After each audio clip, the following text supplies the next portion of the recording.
गांव में एक अमीर जमींदार रहता था। वह जितना अमीर था उतना ही कंजूस भी। अपने धन को सुरक्षित रखने का उसने एक अजीब तरीका निकाला था। वह धन से सोना खरीदता और फिर उस सोने को गलाकर उसके गोले बनाकर अपने एक खेत में एक पेड़ डॉट के नीचे गड्ढा खोदकर डाल देता था। रोज खेत जाना और गड्ढे को खोदकर सोने के गोलों की गिनती करना उसकी दिनचर्या का हिस्सा था। इस तरह वह सुनिश्चित करता था कि उसका सोना सुरक्षित है। एक दिन एक चोर ने कंजूस आदमी को गड्ढे में से सोना निकालकर गिनते हुए देख लिया। वह छुपकर उसके जाने का इंतजार करने लगा। जैसे ही कंजूस आदमी गया, वह गड्ढे के पास पहुंचा और उसमें से सोना निकालकर भाग गया। अगले दिन जब कंजूस आदमी खेत में गड्ढे के पास पहुंचा तो सारा सोना नदारद पाकर रोने पीटने लगा। उसके रोने की आवाज वहां से गुजरते एक राहगीर के कानों में पड़ी तो वह रुक गया।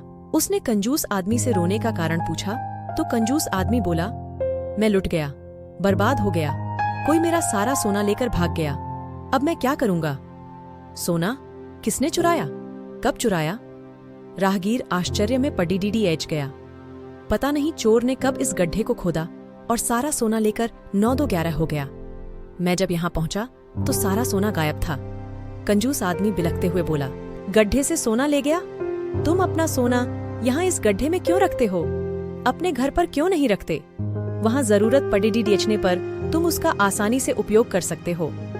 राहगीर बोला, मैं अपने सोने को कभी हाथ नहीं लगाता, मैं उसे सहेज कर रखता हूँ और हमेशा रखता, यदि वो चोर उसे चुराकर नहीं ले जाता। कंजूस आदमी बोला। यह बात सुनकर राहगीर ने जमीन से कुछ कंकड़ उठाए और उसे उस गड्ढे में डालकर बोला, यदि ऐसी बात है तो इन कंकड़ों को गड्ढे में डालकर गड्ढे को मिट्टी ढक दो और कल्पना करो कि यही तुम्हारा सोना है, क्योंकि इनमें और तुम्हारे सोने में कोई अंतर नहीं है। ये भी किसी काम के नहीं और तुम्हारा सोना भी किसी काम का नहीं था। उस सोने का तुमने कभी कोई उपयोग ही नहीं किया, न ही करने वाले थे। उसका होना न होना बराबर था। सीख, जिस धन का कोई उपयोग न हो उसकी कोई मोल नहीं।